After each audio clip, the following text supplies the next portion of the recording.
नमस्कार, मेरा नाम है अंजनी और आप देख रहे हैं गांव देहात। गांव देहात में चुनावी समय चर्चा काफ़ी तेज चल रही है। उस कड़ी में हम लोग मौजूद हैं सुल्तानपुर के शहर की सीट 188 विधानसभा में, और हमारे साथ बहुजन समाज पार्टी के प्रत्याशी जो घोषित हुए हैं डॉक्टर DS मिश्रा जी हैं। आज हम इनसे बातचीत करेंगे और जानेंगे कि क्या कुछ मुद्दे हैं जिसको लेकर ये चुनावी मैदान में हैं। सबसे पहले तो सर आपका स्वागत है।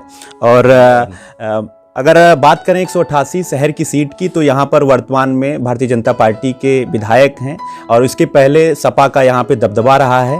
और बहुजन समाज पार्टी जिसके आप प्रत्याशी हैं उसका खाता अभी तक नहीं खुला है। तो लोग ये भी आकांक्षाएं इच्छाएं लगाए हुए हैं कि डॉक्टर साहब इस बार BSP का खाता यहाँ से खोलेंगे। तो स्वागत है सर आपका, क्या कुछ आप बताना चाहते हैं?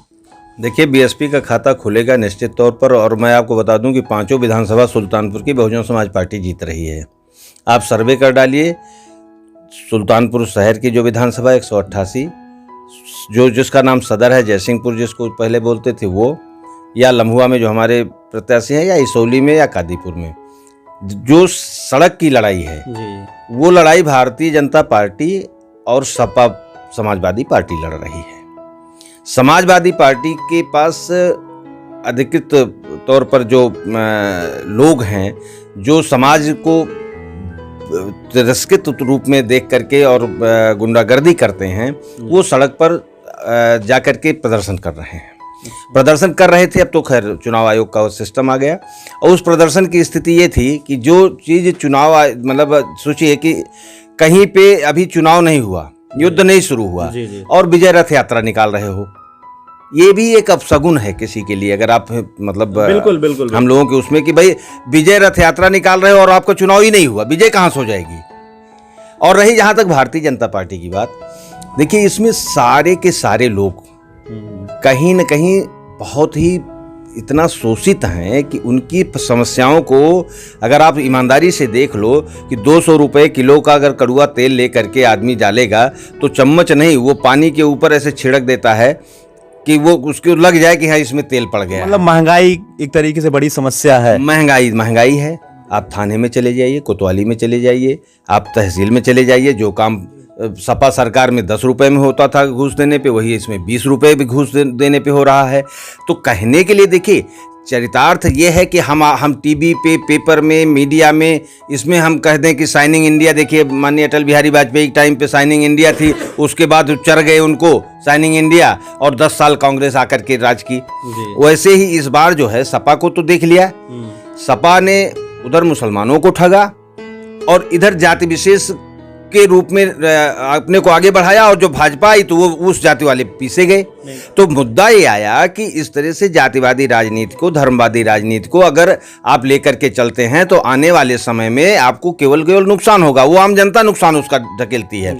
मौजूदा सरकार में देखिए जिस तरह से किसी जाति विशेष के लोगों को टारगेट करके मकान ढाया जा रहा है, मकान गिराया जा रहा है, या इनकाउंटर किए जा रहे हैं, ये सब बहुत अच्छी चीज़ें नहीं हैं, लोकतंत्र के लिए अच्छे संस्कार नहीं है। मौजूदा सरकार अगर बदला लेने की भावना से, देखिए गलतियां किसी से कहीं हो सकती हैं, मैं इस बात को नहीं कहता, लेकिन उसमें बदला इस स्तर पे लोग जैसे आपकी दुश्मनी है, ये लोकतंत्र के लिए शुभ संकेत नहीं है। और यही कारण है कि भारतीय जनता पार्टी मौजूदा समय में अभी 2022 में गायब हो रहे हैं। अभी आपने सरकार के बारे में बात किया, उसकी कार्यशैली के बारे में बात किया, अब हम गाँव देहात के बारे में बात करेंगे। प्रमुख मुद्दे विकास के माने जाते हैं स्वास्थ्य, शिक्षा, रोजगार। 188 जो विधानसभा है उसका भौगोलिक परिसीमन अलग अलग तरीके से है। लोग शहर की सीट कहते हैं, लेकिन दूर तक गांव देहात तक इसका जो भौगोलिक परिदृश्य है वो बना हुआ है। स्वास्थ्य की बात करें तो क्या स्थितियां कुछ बेहतर बहुजन समाज पार्टी करेगी? वर्तमान में क्या कुछ समस्याएं हैं जो हमारे दर्शक हैं वो जानना चाहते हैं कि डॉक्टर साहब स्वयं तो डॉक्टर हैं, उन्होंने कार्य किया है जमीनी स्तर पे, लेकिन वो राजनीतिक रूप से आ रहे हैं, तो क्या कुछ हमारे लिए बेहतर करेंगे? देखिए, ये सुल्तानपुर शहर की जो विधानसभा है ये पूरे पांचों विधानसभा को प्रभावित करती है। किसी भी विधानसभा में रहने वाला आदमी करीब करीब हफ्ते 10 दिन में एक बार इस शहर में जरूर आता है। शहर की सड़कें खुदी पड़ी हुई हैं कोरोना काल के पहले से। शहर में बहुत सारी एरिया तिराई एरिया है, हसरमपुर, सेवरा, चरथई, जजऊ, रमऊ, जासापुर, ये जो गांव हैं ये सब तिराई के गांव हैं, जहां पे अभी आप चले जाओ ना तो आपको पहुंचने के लिए रास्ते नहीं हैं। बिल्कुल बिल्कुल। आप कभी कटका से मांग रोड पर जाइए तो जो गड्ढे हैं कि शायद अगर आप स्पीड से 20-30 किलोमीटर चल लीजिए तो आपकी कमर बोल जाएगी। रोड नहीं तो वोट नहीं, कटका रोड नहीं, यस, रोड नहीं तो वोट नहीं। और मैंने कहा था कि मैं अगर विधायक बनूंगा तो सबसे पहले इसको प्रयास करूंगा कि डबल लेन रोड बन जाए। वो रोड हर साल बनती है, हर साल टूटती है, बड़े बड़े गड्ढे हैं। जहां तक आप स्वास्थ्य की बात कर रहे हैं, किसी भी जगह, यहाँ तो मेडिकल कॉलेज भी खोल दिया जा रहा है। अब जिला अस्पताल को मेडिकल कॉलेज में परिवर्तित कर रहे हो तो उससे आपको लाभ नहीं है। खुलना चाहिए था, अब जिला अस्पताल की जगह एक मेडिकल कॉलेज को अलग स्वरूप देना चाहिए था, जिला अस्पताल अपना रहता जी। लेकिन अब क्या हो रहा है कि जिला अस्पताल में ही उन्हीं मरीजों के लिए उन्हीं उसको लिए तोड़ फोड़ करके, खैर चलिए आने वाले समय में मैं तो शुभकामना देता हूं कि इसको और अच्छा बने, ये जी। ऐसा इंस्टीट्यूट बन जाए कि जो एक आदर्श स्थापित हो, उसमें कोई बुराई नहीं है, डेवलपमेंट के जो भी काम हैं वो आगे हों, लेकिन उसकी मंजूरी देते हैं और सहमति प्रदान करते हैं। नहीं, मंजूरी, हर विकास के काम को मैं मंजूरी देता हूं, मेरी बात आप समझिए, लेकिन जिला अस्पताल को जिला अस्पताल रहने दें, मेडिकल कॉलेज को मेडिकल कॉलेज रहने दें। मैं चाहता हूं कि यहाँ पे इस पूरे क्षेत्र में 150 किलोमीटर इधर, 150 इधर, 300 किलोमीटर के बीच में अकेला सुल्तानपुर ऐसा शहर है जो मेडिकली रिच है। इसको सरकारी तौर पर यहाँ पे जैसे पीजीआई टाइप का, अब रायबरेली में ले जाकर के वहाँ बना हुआ, जहाँ से पीजीआई की दूरी बहुत नज़दीक है, वो यहाँ बनना चाहिए था। यहाँ बनारस और लखनऊ के बीच में कोई ऐसा इंस्टीट्यूट नहीं है जो रेफरल सेंटर के रूप में काम कर सके। ये सबसे बड़ी बात है। स्वास्थ्य सेवाएं बदहाल हैं, क्योंकि सबसे बड़ी चीज़ है कि अभी कोविड आया, बिल्कुल कोविड में वो त्रासदी आई कि लोग ऐसे तड़प तड़प करके मर गए, तो निश्चित तौर पर सरकार वहाँ फेल हो गई। मैं नहीं कह रहा हूँ कि किसी उसमें ऑक्सीजन से लोग मरे, लोग अभी अब तो प्लांट हर जगह लग गए हैं, तो अब जरूरतें ज़्यादा नहीं है, क्योंकि कोविड का जो मौजूदा वेव आया है टीकाकरण के बाद उसका इफेक्ट कम है। लेकिन फिर भी मैं आम जनता से कहता हूं कि भाई अपने को बचाए रखो, सोशल डिस्टेंसिंग को रखो, जहां लोगों से मिलो तो थोड़ी सी दूरी बनाए रखो, हाथ न मिलाओ, हाथ जोड़ के अगर वो करना है तो प्रणाम करो। हम लोग भी अभी जहाँ जहाँ हम लोग जा रहे हैं, ये प्रयास है कि सबको इस बात को बताएं। हम लोग तो मास्क भी रखे रहते हैं, जैसे कोई लोग अगर उससे वहाँ मास्क भी बांट देते हैं। तो शिक्षा की अगर हम बात करें तो जैसे आपने बताया है कि ग्रामीण स्तर पे सड़कें नहीं हैं तो शिक्षा की तो बात ही उतने अच्छे से नहीं कर सकते हैं, तो आपकी तरफ से क्या कुछ बेहतर किया जाएगा? बिल्कुल, एक भी गवर्नमेंट कॉलेज पूरे जनपद में नहीं है, डिग्री कॉलेज कोई भी। अब आप बताओ कि इतना बड़ा जिला है, 5-5 विधानसभाएं हैं, निश्चित तौर पर शिक्षा के उन्नयन के लिए सरकार को कदम उठाने चाहिए। अच्छा, उठाएंगे क्या? जो सरकारी मतलब जो यहाँ पे पुराने महाविद्यालय हैं उनमें संविदा पे लोग रखे जा रहे हैं जी। जहाँ एक प्रोफेसर को लाख रुपए वेतन मिलना चाहिए, वहाँ 15 एडहॉक पे 15,000 रुपए। कई लोग तो बुढ़े हो गए, रिटायर होने के जा रहे हैं। ये शोषण हो रहा है शिक्षण संस्थाओं द्वारा, प्राइवेट शिक्षण संस्थाओं द्वारा कहीं ना कहीं उसको शोषित किया जा रहा है कि जो उनके हक हैं उनको नहीं दिया जा रहा है। लोग उसके लिए धरना दे रहे हैं, वो कर रहे हैं, तरह तरह की चीज़ें कर रहे हैं। तो निश्चित तौर पर सरकार भी अब क्या करे, सब चीज़ को प्राइवेट में डाल दे रही है। ये क्या सरकारी विद्यालय खोलेंगे? सब प्राइवेट में डालेंगे। प्राइवेट का डालने का मतलब होगा जो 10 रुपए की चीज़ है 2 रुपए के लेबर पे करा लो, 8 रुपए बच जाएगा। तो ये सरकार व्यवसाय कर रही है। राजा जब व्यवसायी पे उतर आएगा तो वो राज नहीं चलता है। राजा कभी भी राजा सेवा के लिए होता है, राज्य सेवा, आम जनता की हेल्थ हित के लिए। पुलिस से आप सोचो कि पैसा आएगा, स्वास्थ्य से आप सोचो पैसा आएगा, सब चीज़ से आप पैसा कमाने की सोच रहे हो। मैं नहीं कह रहा हूँ, क्या वो चीज़ें सरकार के माध्यम से नहीं हो सकती हैं। बस इच्छा शक्ति की कमी है या मैनेजमेंट की कमी है या किसी घराने को विशेष रूप से लाभ देने के लिए बनाया गया हो। जी, अभी हम बात करेंगे ग्रामीण स्तर के बारे में। तो यहाँ पे अभी जैसे जब भी बाढ़ आती है तो एक जो विशेष एरिया है मऊ, जासरपुर समेत कई सारे दर्जन भर गांव थे जहाँ पर भारी संख्या में लोगों को मानवीय इस जो है आपदा का सामना करना पड़ा था। और लेकिन हमारे जो जनप्रतिनिधि हैं, मैं सांसद विधायक हर लोगों की बात करना चाहूँगा कि उन लोगों ने उन क्षेत्र को बाढ़ प्रभावित तक घोषित नहीं कराया। आर्थिक रूप से सरकारी स्तर पर किसी भी प्रकार की मदद नहीं पहुंचाई गई। उसके बारे में आपने कुछ प्लान बना? उसमें पिकनिक लोग मनाए, मैंने नाव के माध्यम से लोग पहुंचे थे, माध्यम से लोगों ने पिकनिक मनाया। यहाँ के राजनेताओं ने जा करके यहाँ पे जो है आराम से नाव से टहले कि कैसे लोग डूबते हैं, इसको भी तो देख लिया जाए। चूंकि भाई दिल्ली में बैठने वाला या कहीं लखनऊ में रहने वाला आदमी जो है वो कैसे जाने। मऊ जासापुर से लेकर के सिरवारा तक, या इवन मधुबन तक, अंतिम गाँव मधुबन है हमारी जो विधानसभा में पड़ता है, जो तिराई क्षेत्र से प्रभावित है। फतेहपुर है, और संगत है, सिरवारा है, बसौड़ी है, और आपके कटावा से लेकर के और जितना ये सब गांव जो बाढ़ प्रभावित हैं, आप उस गांव में जा नहीं सकते हो। स्थितियां बहुत बदहाल थी। हमारी गांव देहात की टीम वहां गई हुई थी। बहुत हम लोगों ने ग्राउंड स्तर पे रिपोर्टिंग किया था। यहाँ के मौजूदा सरकार थी, मौजूदा विधायक थे, इन लोगों ने गए तो एक आध दिन गए। अभी हमारी पहले प्रतिनिधि से बात हुई थी तो उन्होंने कहा था कि 5-5 किलो लाई बांट के चले आए थे। नहीं, लाई भी बांट सकते हैं या लाई ला भी सकते हैं, कोई भरोसा नहीं है। हो सकता है वो बेचारे जो जिसका घर उजड़ता है, देखिए तिराई में क्या होता है, जब बाढ़ आ जाती है ना तो लोग ऊंचे के स्तर पे भागते हैं, जहाँ पे जल ना पहुंचे। अमऊ जासापुर में आप चले जाइए तो पहले 20 फीट का लोगों ने पाट रखा है जमीन पहले पे। इसी आधार पे घर बनाते थे कि अभी भी बन रहा है, वो घर आज भी वैसे ही बन रहे हैं। चूंकि बाढ़ वहां पे थोड़ा से भी जल स्तर उठता है तो वो जगह बिल्कुल डूब जाती है, खेती बह जाती है। जी। और खेती जब बह जाती है तो ऐसी स्थिति में सरकार को निश्चित तौर पे कोई ठोस कदम उठाना चाहिए। सरकार ने नहीं उठाया सर, बिल्कुल नहीं, मुझे तो नहीं लगता है कि कुछ नहीं, बिल्कुल नहीं उठाया था। वो हम लोग भी मीडिया के माध्यम से प्रयास किए कि लोगों तक आर्थिक सहायता पहुंचाई जाए। बाद में हम लोग उनसे पूछे कि कुछ मिला तो बोले भैया फोटो खींच के गए हैं, 2000-4000 की बात कर रहे हैं, और आज तक नहीं मिला उनको। तो डॉक्टर साहब की ओर से उन क्षेत्रों के बारे में क्या कुछ बेहतर करने की, अभी तो आप सिर्फ वही मतलब उनको दिलासा दे सकते हैं या उनसे दिलासा नहीं दे सकते। मेरा तो ये प्रयास है, हम लोग भी तिराई क्षेत्र के ही रहने वाले हैं, हम लोग जानते हैं कि तिराई का दुख क्या होता है और किस तरह की स्थितियां बनती हैं जब आदमी बाढ़ में सब बह जाता है। निश्चित तौर पर ऐसी प्रभावित क्षेत्रों में किसानों के लिए एक बीमा होना चाहिए। देखिए सबसे बड़ी चीज़ क्या है, किसान के लिए समस्या क्या है, जिन लोगों के पास खेती है, आप सुनिए, उसमें एकड़ का डिवीजन हो गया है। जो वास्तव में किसानी करता है अधिया पे लेकर के, उसको कुछ नहीं मिलता। ये एक बहुत बड़ी समस्या है। जो भूमिहीन है और दूसरे की खेती पे लेकर के 1 बीघे 2 बीघे में खेती करता है, जब उसका बह जाता है तो उसको कुछ नहीं मिलता। मिलेगा तो उसको जिसके नाम खेती होगी। दूसरी सरकार क्या कर रही है, जैसे ही चुनाव आता है तैसे ही वो 6-6 हजार रुपए खाते में डाल देती है, ये किसान सम्मान निधि के रूप में। मुझे लगता है ये एक तरीके चुनाव को प्रभावित करने का एक गलत तरीका है। चूंकि आप देखो फ्री का सारी सरकार, कोई कह रहा आप 300 यूनिट बिजली देंगे, कोई कह रहा फलाना। बहन कुमारी मायावती जी ने ऐसे किसी फर्जी वादे को नहीं किया।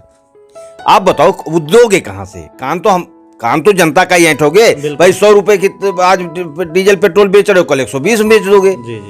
तो चाहे इधर से निकाल के उधर ले लो, चाहे उधर से निकाल के उधर। जनता का ये जो लोकतंत्र के लिए एक बहुत बड़ा घातक चीज आ रही है कि जो चीज पाओ उसको फ्री बेच दो, फ्री दे दो, वो भी चुनाव के समय में। नहीं, गलत चीज है।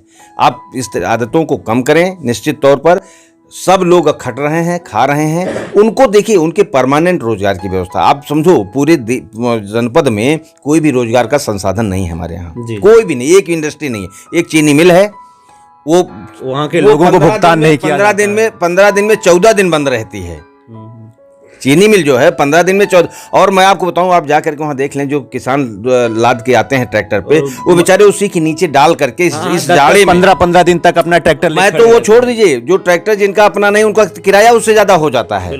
और वो जो मिलेगा अब गन्ने का पैसा, वो कब मिलेगा पता नहीं। बहन कुमारी मायावती जी ने सबसे ज्यादा गन्ने के रेट में वृद्धि की थी और आएंगी तो मुझे विश्वास है कि बहन जी किसानों की इन समस्याओं को निश्चित दूर करेंगी। देखिए बहन जी के साथ सबसे बड़ी चीज़ है ना, उनकी राज में अगर निरहू को वही सजा है तो बाबू साहब को भी वही सजा है।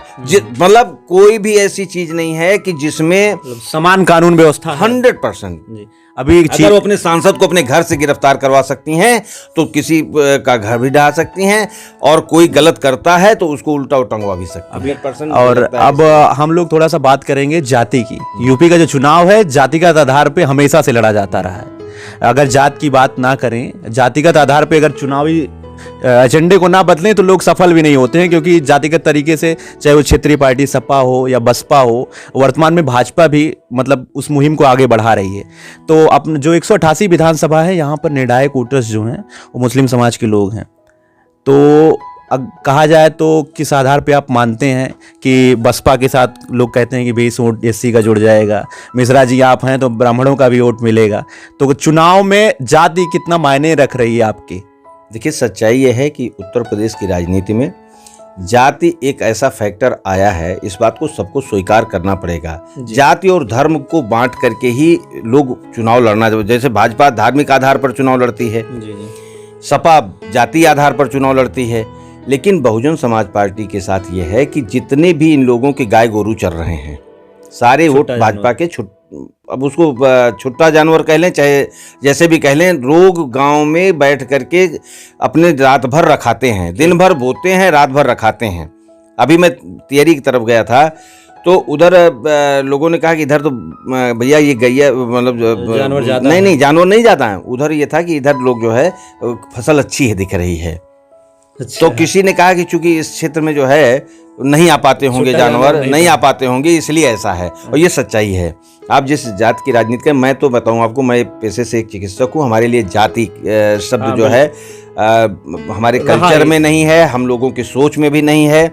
मानवता हमारी जाति है, गरीबी अमीरी हमारी जाति है, दो ही जातियां हैं। बाकी आप देख लो, सबके रक्त लाल मिलेंगे और सबके ब्लड ग्रुप वही 8 मिलेंगे। बिल्कुल। ये तो जातियों का स्वरूप है, धार्मिक स्वरूप यही है। हाँ, पूजा पद्धतियां आपकी कुछ हो सकती हैं, ईश्वर सबका एक है, हमारे उसमें जाति में कुछ नहीं है। आप यहाँ देखिए, चाहे क्षत्रिय समाज का वोट हो, चाहे वैश्य समाज का वोट हो, चाहे ब्राह्मण समाज का वोट हो, आप माइनॉरिटी में किसी में चले जाइए, सारे गांव, अभी हम लोग तेरी, मछरौली, जोली, मतलब उधर ताजपुर, अफलेपुर, बहादुर, जहाँ भी आप जाओगे ना, आप खुद देखोगे कि लोग हमारे लिए निकल रहे हैं।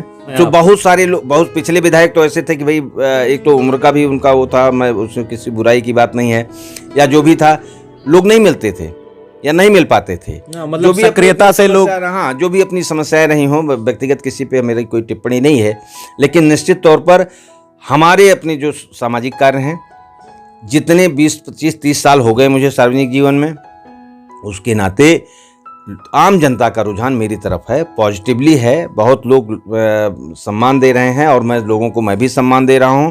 तो जाति कोई हमारे लिए मुद्दा नहीं है, धर्म हमारे लिए कोई मुद्दा नहीं। मेरे पास तो बता रहा हूं कि आप सिख का देख लीजिए, आप क्रिश्चियन कम्युनिटी का देख लीजिए, कोई एक वोट पा के दिखा दे तो बताए, मैं तो चैलेंज करता हूँ। डॉक्टर साहब को मिलेगा 100%, 70% माइनॉरिटी का वोट अगर मैं नहीं लिया तो आप देखिएगा। और जितना बीएसपी 90,000 हैं, हाँ, 85-90 हजार हैं। देखिए, इसमें बहुत लोग दिल्ली बम्बई, लोग ये भी कहते हैं कि जो सामने की पार्टी सपा है, वो जो है माइनॉरिटी और जो उनके यादव वर्ग के लोग हैं, कहते हैं कि हमारा लिख कर रखा हुआ वोट। देखिए 18,500 कुल यादव वोट हैं, अगर वो जातिवादी आधार पर हैं। 78,000 ब्राह्मण हैं यहाँ जी, और 80,000 के लगभग दलित हैं, 90,000 के लगभग यहाँ मुस्लिम है। लेकिन मुस्लिम में भी कई कैटेगरीज हैं जी। हम लोग मुस्लिम को एक मुद्दे को मानते हैं, उसमें भी अगड़े हैं, पिछड़े हैं, तरह तरह की समस्याएं हैं। तो जो निषाद हैं, निषाद बिरादरी बीच में थोड़ा सा 19-20 हुई थी, आज फिर बहुजन समाज पार्टी, चूंकि 13 जो जातियां जो अति पिछड़ी जातियां हैं, जिनको तो बहन जी नहीं, उनको ये हुआ था कि भाई उनको एससी का समान अधिकार का दर्जा मिले। तो ये जो जातियां हैं वो एक ही तरीके की जातियां हैं कि चाहे उनको आप कोरी और उसमें रख लीजिए, चाहे निषाद के देखिए, जीवन स्तर उनका निषादों का और खराब है। तो उनके जो वो है, वो बहुजन समाज पार्टी के ही स्वरूप को अनुयायी हैं। वो बिल्कुल कहीं पे उनके दिमाग में ये नहीं रहता है, वो अपने को कभी उसमें नहीं रखते हैं कंफ्यूजन में। बीच में पिछले चुनाव में थोड़ा 19-20 ये जातियाँ हुई थी, मौर्य हैं, कहार हैं, कोहार हैं, धरकार है, लोनिया हैं, धुनिया हैं, ये सारी जातियाँ बहुजन समाज पार्टी के वोट के और बहुजन समाज पार्टी की आइडियोलॉजी को फॉलो करती हैं, उनके साथ जुड़ी हुई हैं। हमारा जो दलित वोटर है वो चिल्लाने वाला नहीं है, वो मौन देवता है। योगी जी भी तो यही कह रहे हैं कि लोग पलायन कर रहे हैं, जनता नहीं कर रही। नहीं, देखिए, भाजपा तो अभी कल के डिबेट में ये था कि वो कह रहे हैं कि भैया दलित वोटों पे डाका डाल रहे हैं। हमने कहा भैया कहे डकैती डाल, भाई इसका मतलब कि वोटर आपके नहीं है, आप डकैती मान रहे हैं। मतलब डकैती डालने का मतलब हो गया छीनना जी, अतिक्रमण करना जी। तो ये तो बहुत गलत बात है ना। अगर आप किसी वोटर को जबरदस्ती आप वोट न डालने दो, या जबरदस्ती, अब इसका मतलब हो गया कि सामंती सोच है ना ये जी, कि हम आपको वोट नहीं डालने देंगे, अगर आप वोट डालेंगे तो हमारे उस पे डालेंगे। लेकिन लोग ये मानते हैं कि भारतीय जनता पार्टी के आने से लोग जातिगत राजनीति भूल रहे हैं। जो भी ग्रामीण स्तर पे लाभार्थी हैं, किसान हैं, या फिर जो है आपके दलित समुदाय, एक कहावत है ना कि खाज की जगह कोढ़ हो जाना, वही हो गया है। ठीक है ना। जाति भूल जाएं तो धर्म पे अटक जाएं। देखिए, धर्म से क्या नुकसान क्या है? धार्मिक राजनीति करने से सबसे बड़ा नुकसान यह है, आप अगर किसी विशेष धर्म को अलग करके रखते हो तो निश्चित तौर पर कलुषता बढ़ेगी। आपको स्नेह करना है, आप अगर साथ लेके नहीं चलोगे तो विवाद में कौन आएगा? नेता तो आएंगे नहीं। अगर किसी गांव में दो समुदाय के लोग लड़ेंगे, नुकसान दोनों समुदायों के लोगों का होगा, नहीं, स्थानीय लोगों का होगा। बाकी समुदाय के लोग जहां होंगे।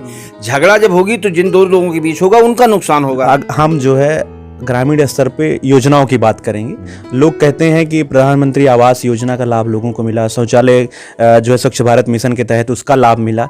ग्रामीण स्तर पे जब हम लोग जाते हैं तो कहते हैं भैया सारी चीजें मिली हैं, कहीं ना कहीं योजनाओं का लाभ जमीनी स्तर पे सरकार में पहुंचा है। आप देखिए, हमारे समय में जब बहन कुमारी मायावती जी 2007 में सरकार थी, जो अंबेडकर गांव बनते थे ना, उनकी नाली और खड़ंजे आज भी उससे मजबूत है। मेरा जो अपना गांव देहात का ग्राम पंचायत है वो भी अंबेडकर ग्राम ही है। सड़कें बहुत अच्छी बनी हुई हैं, वो अभी तक क्वालिटी के साथ काम हुआ है। अभी हैं यही ये आप पहुंचिए मुल्लापुर में, आज भी जहां बालू हुआ करती थी वहां मजबूत सड़कें हैं और लोग विधायक को हमारे याद करते हैं कि विधायक ने यहाँ काम किया है। तो सबसे बड़ी चीज जो है, गांव को आप देखिए जितने शौचालय बने हैं उन शौचालयों की हाल ये है कि जर्जर हाल में है। वो दुआरे इसलिए बना दिए गए, उस पर लिख दिया गया है स्वच्छ भारत मिशन, 2 ठो चश्मा बना करके दे दिया गया कि आप सवेरे उठो तो आपको याद करो कि देखो ये पार्टी ने बनाया है। देखिए, वो देश का पैसा है, मेरी बात आप समझिए। इतने बड़े बड़े विज्ञापन, इतनी बड़ी बड़ी चीजें, किसका पैसा है वो? सरकार जो भी हो, नेता चाहे जो भी हो, विज्ञापनों पे बहुत ज्यादा काम करते हैं। नहीं, अरे इस तरह की चीजों पे अरबों अरब रुपए आप बर्बाद। 5 साल पहले जब अखिलेश यादव की सरकार थी तो उन्होंने भी विज्ञापन पे बहुत पैसा लगाया था। पैसा लगाया आपकी पार्टी की बहन कुमारी जी ने भी अपना स्मारक और बहुत सारी चीजें बनाई। देखिए, स्मारक तो इतिहास है। अगर ताजमहल नहीं बना होता और लाल किला नहीं बना होता, अपने आप को प्रमोट करने का भी तो एक जरिया माना जाता है। नहीं, ये हो सकता है कि आप ये कह दे कि अपने आप को प्रमोट करने का, प्रमोशन उसको, जो मुख्यमंत्री उसको और का क्या प्रमोशन की जरूरत है? देखिए, जो महापुरुष, जब इंदिरा गांधी की मूर्ति लगती थी तब तो कोई नहीं बोलता था। अंतरराष्ट्रीय इंदिरा गांधी हवाई अड्डा फलाना, सरकार बोलती, वर्तमान की सरकार बोलती है। वर्तमान सरकार क्या इन्होंने नहीं किया है क्या? अब जैसे आप निकलेंगे चारबाग स्टेशन सामने पार्क नहीं बने हैं क्या? पार्क सपा ने नहीं बनवाए हैं क्या? सबने बनवाए हैं। पार्क बनवाना, डेवलपमेंट। आप लखनऊ आप जाते हो, मुझे लगता है देश का सबसे बेहतर शहर लगता है। आप एयरपोर्ट से लेकर के गोमती नगर तक जाओ तो कुछ तो किया ना। पत्थर में कम से कम मिलावट तो नहीं है। ये तो नहीं है कि 6 एक मसाला की जगह 12 एक मसाला हमारा लगा देना है, भुर गिरता है। अब हम लोग 188 की बात करेंगे। सबसे पहले आप प्रत्याशी घोषित हुए, उसके बाद 27 फरवरी को यहाँ चुनाव है। कल एक लिस्ट आई जिसमें सपा के फिर से जो है यहाँ पे अनूप संडा जी को टिकट मिला है। तो अभी भाजपा ने अपना पत्ता नहीं खोला है, कांग्रेस ने नहीं खोला है। तो आपको क्या लगता है कि लोग, ऐसा सुनने में आ रहा है कि कहीं बाहर के प्रत्याशी, बाहर के क्या यहाँ के तो स्थानीय, अब लोग उनको जोड़ रहे हैं, एयरलिफ्ट कराने वाली है भाजपा। कहाँ तक आप मुकाबला मान रहे हैं? देखिए, सबसे बड़ी चीज जो है, इतने दिन लग गए इन लोगों को प्रत्याशी चुनने में। ये आप समझो, आपस में इसलिए डर इसलिए रहे थे कि आज मैं अगर प्रत्याशी चुन लूं तो कल हमारे यहाँ विद्रोह ना हो जाए। अब आप बताओ, जो भारतीय जनता पार्टी का कार्यकर्ता 20 साल से, 10 साल से, 5 साल से लगा हुआ है, आप उसको टिकट न दे करके किसी आयातित आदमी को आप टिकट दे दोगे। घोषणा नहीं हो लेकिन अफवाहों का दुर्भाग्य है ये। देखिए, ये जनपद का, जिसको गली कूचा नहीं, भले वो यहाँ पैदा हुआ हो, वो भले यहाँ का गलियों से अपरिचित रहा है, नहीं भाई, आप बताओ, जो यहाँ शहर का एक आदमी न जानता हो, किसी के साथ कभी चाय पिया हो, किसी के साथ उठा हो, बैठा हो, मैं किसी व्यक्तिगत, तो ये भारतीय जनता पार्टी का आंतरिक मामला है। उनको नहीं प्रत्याशी मिला होगा, नहीं उनको अन्य बिरादरी में कोई ऐसा नहीं दिखा होगा कि कोई आदमी यहाँ ऐसे आ सकता है कि हम उसको प्रत्याशी दे दे तो वो DS मिश्रा के खिलाफ लड़ सके। तो हो सकता है उनकी सोच में यही है। लेकिन सच्चाई ये है कि अगर कोई ऐसे प्रत्याशी आते हैं जिनको गाँव, आप तो गाँव देहात है आपकी चैनल, और उनको गाँव देहात पता ना हो तो चैनल क्या पता होगा? तो गांव देहात जिसको पता ना हो, चुनाव में नेताओं को गांव देहात की जानकारियां होना बहुत जरूरी है, नहीं तो भूल जाएंगे कि हमारे यहाँ बहुत सारे ऐसे पिछली बार बीजेपी के जो विधायक थे सबके टिकट कट गए। क्यों कट गए? क्योंकि उन्होंने हराम में पा लिया। 10 गांव नहीं टहले वो, और आए और प्रत्याशी हुए, और एक हवा थी, सपा के खिलाफ एक मूवमेंट था, उसका लाभ उन्होंने पाया और चुनाव जीत गए। अच्छा, एक जानकारी मैं और आपसे लेना चाहूंगा। ऐसा लोग मानते हैं, चर्चा भी होती है कि बहन जी की पार्टी से अगर टिकट आपको लेना है तो आपको आर्थिक रूप से बहुत मजबूत होना पड़ेगा। पहले से भी आपको आर्थिक कुछ न कुछ प्रसाद, ऐसा लोग कहते हैं। मुझे नहीं लगता है कि वो कहाँ तक सही है, क्या गलत है, इसलिए मैं चाहता हूँ आज स्वयं आप कुछ बताएं। देखिए बहन जी, जो है ना, हमारी पार्टी हमारी पार्टी 365 दिन हमारे यहाँ जो विधानसभा का कार्यकर्ता होता है वो भी पार्टी के फंड को जो 2000 इकट्ठा करके सब देते हैं। पार्टी तो पैसे से, हमारी पार्टी अंबानी अडानी तो चला नहीं रहे हैं। हमारी पार्टी में बहन जी की पैसा लेके टिकट देने की ये सब अफवाहें, ये विरोधियों की एक चाल है, ठीक है। और सबसे बड़ी चीज़ ये है कि आप उस चीज़ को कैसे, अभी आप देखो, जो लोग संघ के कभी नहीं थे, इसी सुल्तानपुर में कभी संघी नहीं थे, उन्होंने एक ऐसा अजूबा कर दिया कि सब संघ के मालिक, आला मालिक हो गए। बहुत बड़ा यहाँ पे संघ का कार्यालय भी पैसा हुआ, वो किसने दिया है आप बताओ ना? करोड़ों करोड़ रुपए उसमें लगा हुआ है। आप बता दीजिए हमको तो जानकारी नहीं, मैं क्यों बताऊंगा, मेरी बात नहीं। देखिए पैसा एक ऐसी चीज है जो सामान्य पूजा पाठ भी आप अच्छा कराना चाहो ना, आप तो पंडित हैं। नहीं, पंडित हो या मुस्लिम हो, देखो पूजा पाठ शब्द मतलब ऐसा थोड़ा इबादत उसको कह लो जी, बिल्कुल, जो जिस भी प्रेयर कह लो, हाँ, आप कुछ भी करो तो 5 आदमी को, तो वो पैसा तो मूल सबके उसमें है। लेकिन हमारे यहाँ इस तरह की कोई भी पार्टी, कोई भी चीज़ें मुझे नहीं लगता किसी रूप में है। अब कोई क्या करता है, कहाँ चिल्लाता है, मैं उसका गवाह हूँ। किसी तरीके की कोई लेन देन न होती है, नहीं तो अब तक 20 अब तो हर चीज़ तो टेप होती है। ये सब विरोधी, देखिए जहाँ मीडिया जिसके हाथ में है, जो मीडिया खरीद रखा है, उस कुछ भी प्रसारित करवाएं। अब तो सोशल मीडिया में ऐसे वो हो गया है कि पता ही नहीं लगता कि कौन एक ठो न्यूज उठा के डाल दे, आप टहलते रहोगे। तो ऐसा कुछ नहीं है, किसी तरीके की शुचिता की राजनीति है। बहन कुमारी मायावती जी एक ऐसी लीडर हैं जो आज भी, चाहे जिस धर्म का व्यक्ति हो, ईमानदारी से पूछिएगा उससे कि बहन जी का शासन कैसा था। सामने जो आपके प्रत्याशी हैं, अभी तक जिनकी घोषणा हुई, अनूप संडा जी हैं, लगातार जो है 1 दशक तक वो यहाँ से विधायक रहे हैं। और उसके अलावा जो भी जैसे माना जाता है कि बड़ा जो समुदाय यहाँ शहर में निवास करता है, वणिक समुदाय, वो लोग उनके बहुत अच्छे सपोर्टर हैं। जगह जगह पे पहले से उनकी एक अनुभव है राजनीति में चुनाव लड़कर जीतने का, उसके साथ साथ विधायक रहने का भी। और आपके पास अनुभव इस तरीके से विधायकी का पहली बार है। आपने लोकल स्तर पे भी हम लोगों को जानकारी, चुनाव लड़ा है, तो कितना कुछ आप टक्कर मानते हैं?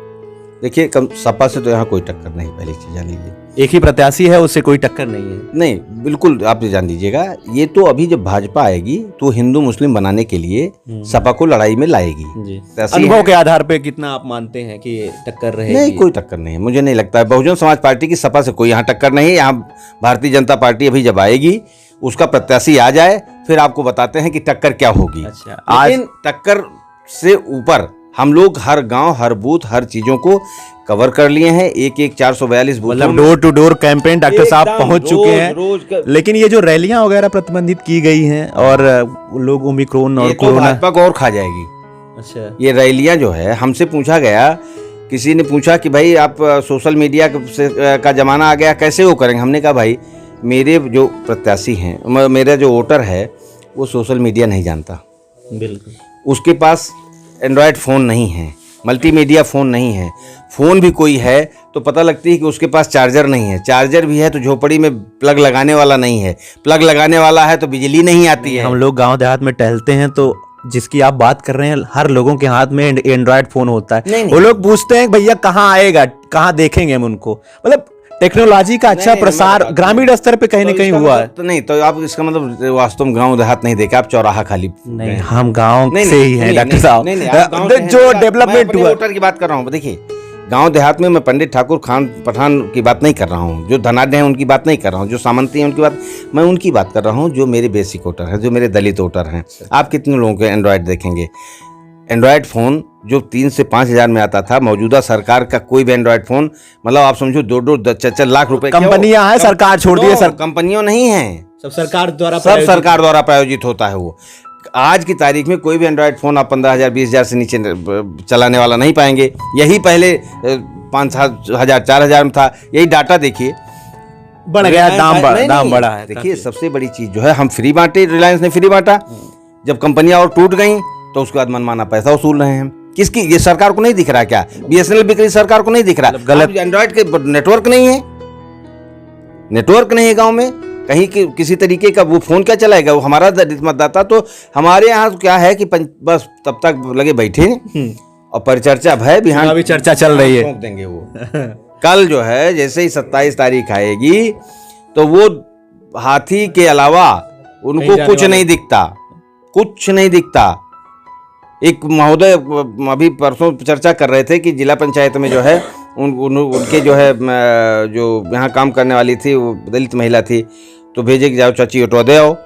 वो अंदर गई तो निकल के कहीं चाची ऑटो दे दो, कहीं नहीं बच्चा, कहीं कहें कहीं वहाँ हथिया नहीं रही है, कहीं नहीं हमारा मतलब अपना बेस जो सिंबल है वो लोग आ रही रहा था, हमारा चुनाव चिन्ह गिलास और गमला रहा था, कहीं फिर भैया हम न दे।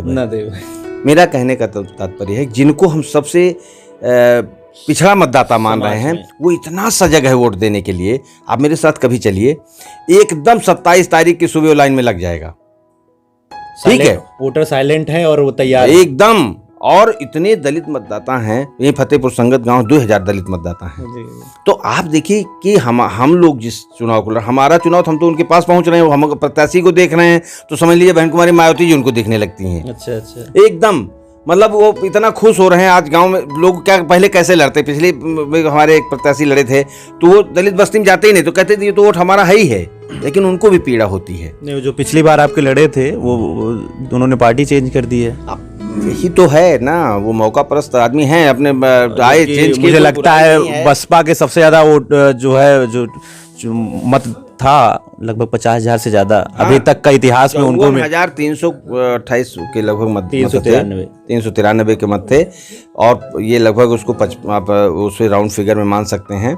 और निश्चित तौर पर सबसे बड़ी चीज़ थी कि देखिए बीजेपी उस बार भी चुनाव हार जाती, बशर्ते किसी दल से ना तो कोई ब्राह्मण प्रत्याशी था ना अन्य कोई प्रत्याशी था, वो कमजोर, वो भी बेचारे आ जाते थे जैसे उससे, तो उसका एक प्रभाव पड़ता है। अब स्थानीय है कि नहीं है, लोगों से मिल सकते हैं कि नहीं मिल सकते हैं, प्रत्याशी का बहुत फर्क पड़ता है, इसीलिए उनको उस तरह की वोटिंग नहीं हो पाई जी। हाँ, चलिए बहुत बहुत धन्यवाद। गांव देहात चुनावी चर्चा में आज हमारे साथ बहुजन समाज पार्टी के सुल्तानपुर के 188 विधानसभा से घोषित प्रत्याशी डॉक्टर DS मिश्रा जी थे। आगे और भी प्रत्याशियों की जानकारी हम आपको गांव देहात प्रत्याशी परिचय सीरीज के अंतर्गत पहुंचाते रहेंगे। तब तक के लिए आप देखते रहिए गांव देहात और बने रहिए गांव देहात के साथ। आपका बहुत बहुत धन्यवाद।